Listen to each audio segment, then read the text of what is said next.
रसायन विज्ञान की बहुत ही जबरदस्त वीडियो लेके आया हूँ। आज हम रसायन विज्ञान में पढ़ेंगे कि हम किस प्रकार रासायनिक यौगिक का रासायनिक सूत्र बहुत ही आसानी से बना सकते हैं। तो दोस्तों वीडियो शुरू करते हैं। दोस्तों, किसी भी यौगिक का रासायनिक सूत्र बनाने के लिए आपको सबसे पहले कुछ धनायन और कुछ ऋणायनों को याद रखना पड़ेगा।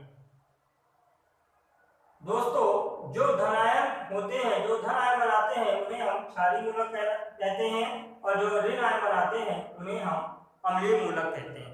तो सबसे पहले हमें इन क्षारीय मूलक जिन्हें हम धनायन कहते हैं और अम्लीय मूलक जिन्हें हम ऋणायन कहते हैं, इन्हें याद रखना पड़ेगा। तो दोस्तों, आप इन धनायनों को और इन ऋणायनों को अच्छी तरह एक बार वीडियो को पास करके लिख लीजिए, नोट कर लीजिए और फिर दोस्तों हम इन धनायनों और ऋणायनों की सहायता से बहुत सारे रासायनिक यौगिक का सूत्र बहुत ही आसानी से बना सकते हैं। अब इसके बाद दोस्तों इनमें से कुछ धनायनों को आपको ध्यान में रखना पड़ेगा। जैसे किसी भी तत्व का अगर केवल एक ही धनायन बनता है तो उसका साधारण नाम लिखा जाता है। जैसे देखिए दोस्तों, पोटेशियम का केवल एक ही धनायन बनता है, पोटेशियम प्लस, इसका नाम हम साधारण लिखेंगे जो आप लोग जानते हैं पोटेशियम। कैल्शियम का ही केवल एक ही आयन बनता है, इसको हम कैल्शियम ही कहेंगे। इसी प्रकार दोस्तों मैग्नीशियम का भी एक ही आयन बनता है, इसलिए इसे हम मैग्नीशियम कहेंगे। तो जिन तत्वों का केवल एक ही क्षारीय मूलक होता है, केवल एक ही आयन बनता है, उन्हें का नाम हमें साधारण लिखना है। वंस अगेन दोस्तों, जिन तत्वों का केवल एक ही आयन बनता है उनका साधारण नाम लिखना है। इसके बाद दोस्तों कुछ ऐसे ही तत्व होते हैं जिनमें डबल या दो धनायन पाए जाते हैं। जैसे कॉपर में देखिए, कॉपर दो प्रकार का आयन बनाता है, एक प्लस और एक दो। मतलब कहने का जिसमें प्लस होता है उसे हम प्लस एक मानते हैं। तो यहाँ पर ये कॉपर जो है ये दो प्रकार का आयन बनाता है, एक में प्लस चार्ज रहता है और एक में डबल प्लस का चार्ज रहता है। तो जिसमें कम धनायन होते हैं दोस्तों उनके नाम के अंत में अस की मात्रा लिख देना है।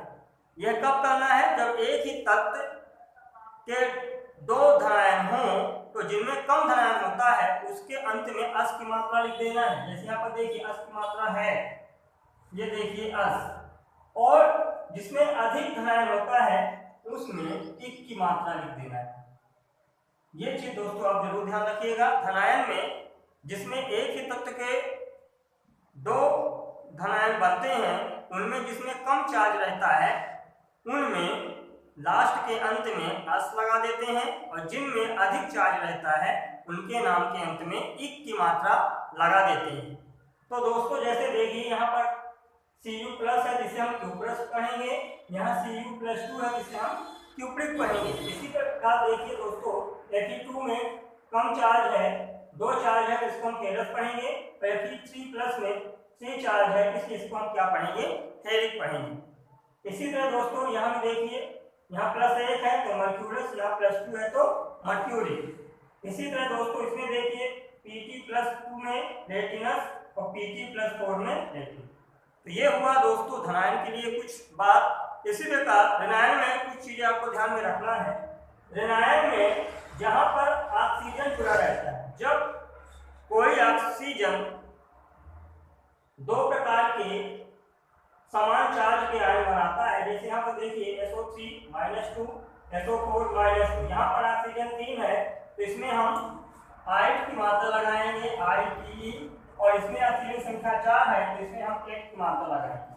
तो दोस्तों जब समान ऋणायन वाले कोई अम्लीय मूलक में ऑक्सीजन की संख्या कम हो तो उसमें उनके नाम के अंत में आइट की मात्रा लगा देना है। जैसे SO3 को हम क्या पढ़ते हैं? सल्फाइड, और जिसमें ऑक्सीजन की संख्या अधिक हो उनके लास्ट में एट की मात्रा लगा देते हैं, जैसे यहाँ पर हमने देखा सल्फेट। इसी प्रकार दोस्तों यहाँ भी देखिए SO3 में अगर एक हाइड्रोजन जुड़ जाता है तो उसका एक चार्ज कम हो जाता है और हाइड्रोजन जुड़ने से सल्फाइड के पहले क्या आ जाता है, बाई। इसको हम पढ़ेंगे बाई सल्फाइड। और यहाँ SO4 में अगर एक हाइड्रोजन जुड़ जाता है तो इसका भी एक चार्ज कम हो जाएगा। यहाँ पर इसका 2 था, यहाँ पर कितना हो गया, 1। और हाइड्रोजन जुड़ने से इसको हम बाई सल्फेट पढ़ेंगे। इसी तरह देखिए दोस्तों, कार्बोनेट में ऑक्सीजन की संख्या, यहाँ पर देखिए कार्बोनेट में हम देख रहे हैं कि इसको हम कार्बोनेट पढ़ेंगे। और यहाँ पर देखिए हाइड्रोजन आ जाने से इसका एक चार्ज कम हो जाता है, तो इसको हम क्या पढ़ेंगे, बाई कार्बोनेट। क्योंकि ऑक्सीजन की संख्या दोनों में सेम है, इसलिए यहाँ दोनों में H की मात्रा ही रहेगी, परंतु हाइड्रोजन के आ जाने से इसे हम बाई कार्बोनेट पढ़ेंगे।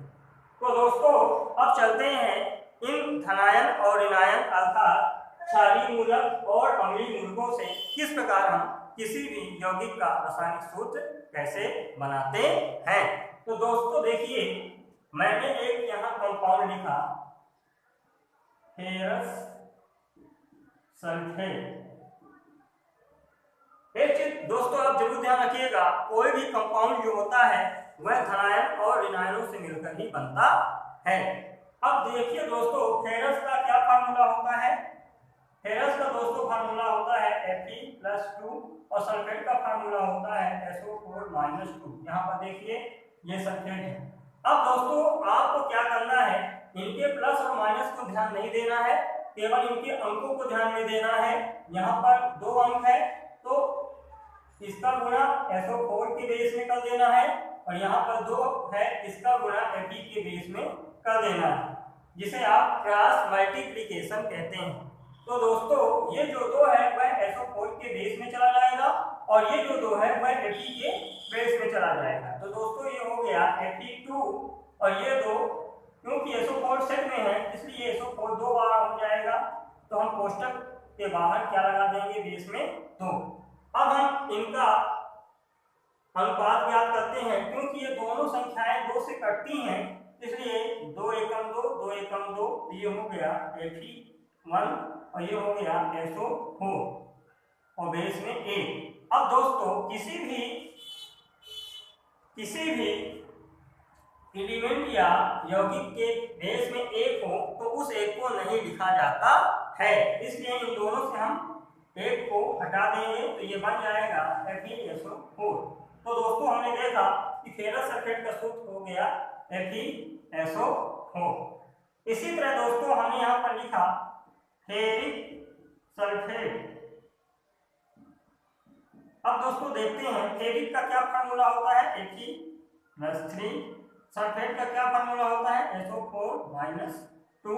अब इस 3 का गुणा इसके बेस में और इस 2 का गुणा इस आयन के बेस में कर देंगे, तो जब ये 2 इसके बेस में आ जाएगा तो ये बन जाएगा Fe2, और ये 3 इसके बेस में आ जाएगा, क्योंकि ये दोनों ये सेट में है दोस्तों, इसको आप एक ही पढ़ेंगे। ये S और O4 अलग नहीं है, ये एक ही है, इसलिए जब एक से अधिक संख्याओं का इसमें गुणा करेंगे तो कोष्टक आपको लगाना पड़ेगा। तो यहाँ पर हमने SO4 और बेस में 3 था, तो यहाँ हमने 3 लगा दिया। अब देखिए दोस्तों, ना तो ये 2 कट रहा किसी से और ना ही ये 3 कट रहा किसी से, इसलिए हमारे फेरिक सल्फेट का सूत्र हो गया Fe2(SO4 ट्राइज। तो दोस्तों हमने फेरिक सल्फेट का सूत्र बना लिया। इसी तरह दोस्तों कुछ और सूत्र आपको बनाना सिखा रहे हैं, ध्यान से देखिएगा। अब दोस्तों कुछ बड़े सूत्र बना के दिखाते हैं। जैसे मान लीजिए हमें पोटेशियम डाइक्रोमेट का सूत्र बनाना है। तो देखिए दोस्तों, पोटेशियम का क्या होता है सूत्र K+ और डाइक्रोमेट का सूत्र क्या होता है दोस्तों Cr2O7, तो Cr2O7-2। इसको एक मानेंगे। किसी भी एलिमेंट में अगर प्लस आयन है तो उसको 1 मानना है, और अगर माइनस आयन है तो उसे -1 मानना है।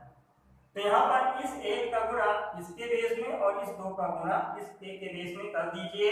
तो देखते हैं कि ये 2 का K के बेस में गुणा करेंगे तो 2 आ जाएगा, 1 का गुणा इसमें करेंगे तो वही रहेगा, तो ये आ गया K2Cr2O7। तो ये दोस्तों बड़ा सूत्र बन गया पोटेशियम डाइक्रोमेट। अब आपको कभी भी पोटेशियम डाइक्रोमेट का सूत्र नहीं भूलेगा।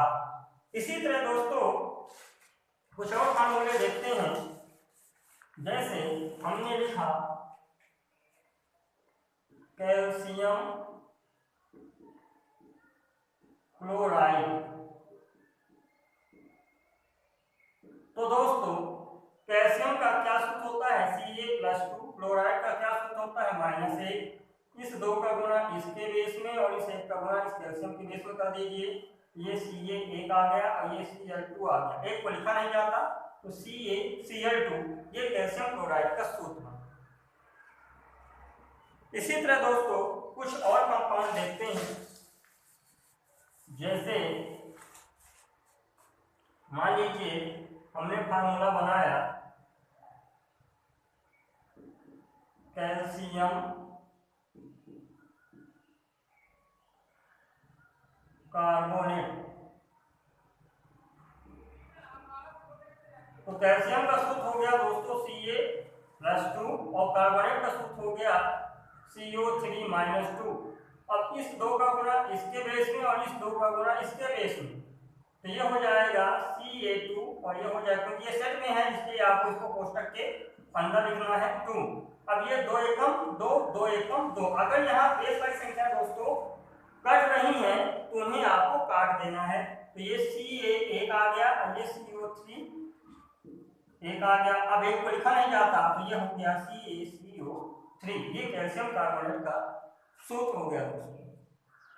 इसी तरह दोस्तों कुछ और सूत्र देखते हैं।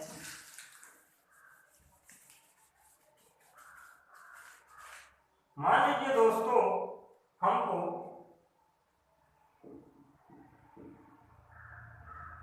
फेरिक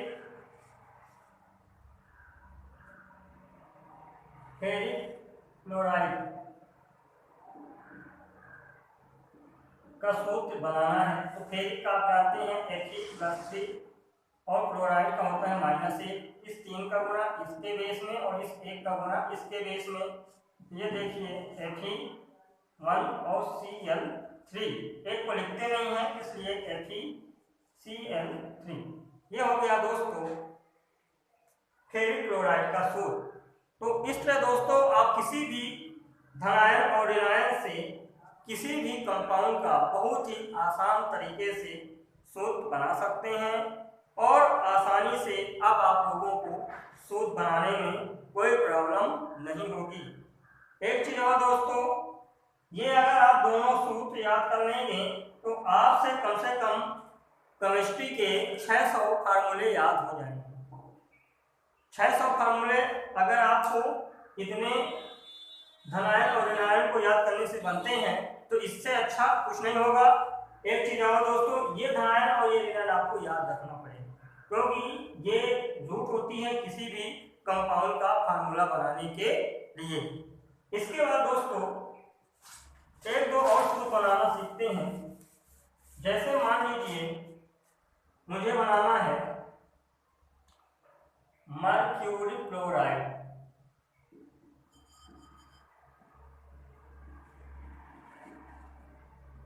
मर्क्यूरी का दोस्तों क्या होता है Hg+2 प्लस डबल प्लस करें या +2 करें बात एक ही है, Hg+2 और क्लोराइड का Cl-1।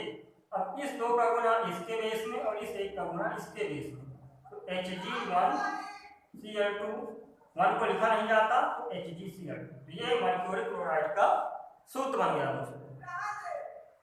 दोस्तों ये जो वीडियो मैंने बनाया है ये 9th के क्लास से लेकर 12th की क्लास तक बहुत उपयोगी है।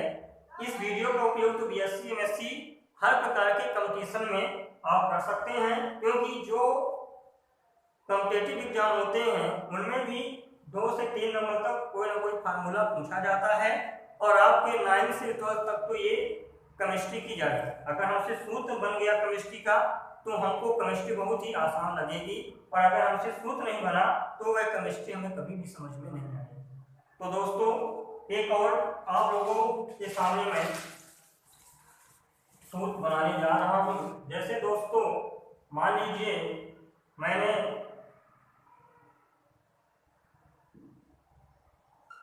सिल्वर बनाया, हमको सिल्वर क्लोराइड का सूत्र बनाना है। तो देखिए सिल्वर का +1 हुआ, क्लोराइड का -1 हुआ। जब प्लस है तो उसको +1 मान लीजिए, जब माइनस है तो उसको -1 मान लीजिए। 1 का गुना इसमें और इस 1 का गुना इसमें, Ag1Cl1, 1 को लिखा नहीं जाता तो ये बन गया AgCl। एक और सूत्र बनाते हैं, पोटेशियम बाइकार्बोनेट, पोटेशियम बाइकार्बोनेट। तो पोटेशियम का +1 हुआ, बाइकार्बोनेट का देखिए ये हो गया, बाइकार्बोनेट का ये सूत्र देखिए HCO3 -1। जब केवल एक प्लस है तो उसमें +1 लिख देना है, जब माइनस है तो उसमें एक माइनस लिख देना है। इस एक का गुना इसके बेस में, इस एक का गुना इसके बेस में, तो ये हो जाएगा K1, ये हो जाएगा HCO3 ब्रैकेट 1। अब दोनों से हटा दीजिए तो KHCO3। तो ये दोस्तों पोटेशियम बाइकार्बोनेट का सूत्र बन गया। एक और सूत्र बनाता हूँ, एक और आयन लिख लीजिए दोस्तों, सोडियम। सोडियम का +Na होता है, इसको भी लिख लीजिए। मान लीजिए हमें बनाना है सोडियम बाइकार्बोनेट। तो सोडियम का +1 होता है दोस्तों, यहाँ पर जगह नहीं थी इसलिए मैंने सोडियम +1 का नहीं लिख पाया, इसलिए मैं यहाँ पर लिख दिया हूँ सोडियम +1। तो सोडियम का Na+1 और बाइकार्बोनेट का HCO3 का 1, इसका गुना इसके बेस में और इसका गुना इसके बेस में, ये हो गया Na1, ये हो जाएगा HCO3। अब एक को लिखा नहीं जाता इसलिए Na हो गया और इसको मूल रूप में लिख दीजिए। इससे आप ब्रैकेट हटा सकते हैं, क्योंकि जब बेस में 1 रहता है तो आप ब्रैकेट लिखें या ना लिखें कोई फर्क नहीं पड़ता है। तो ये हो गया NaHCO3, सोडियम बाइकार्बोनेट। इस प्रकार दोस्तों इन धनायन और ऋणायन से आप कई प्रकार के फार्मूले बना सकते हैं। दोस्तों ये फार्मूले 9 से 12 तक के बच्चों को बहुत ही लाभकारी है और एग्जाम में भी ये फार्मूले पूछे जाते हैं। तो दोस्तों मेरी कोशिश थी कि मैं आप लोगों को कुछ धनायन और ऋणायनों की सहायता से रासायनिक सूत्र बनाना सिखा सकूं। दोस्तों अगर आपको ये वीडियो मेरी अच्छी लगी हो तो इसे लाइक जरूर करिएगा और इसे सब्सक्राइब करके अपने दोस्तों को शेयर करिएगा। तब तक दोस्तों मिलते हैं नेक्स्ट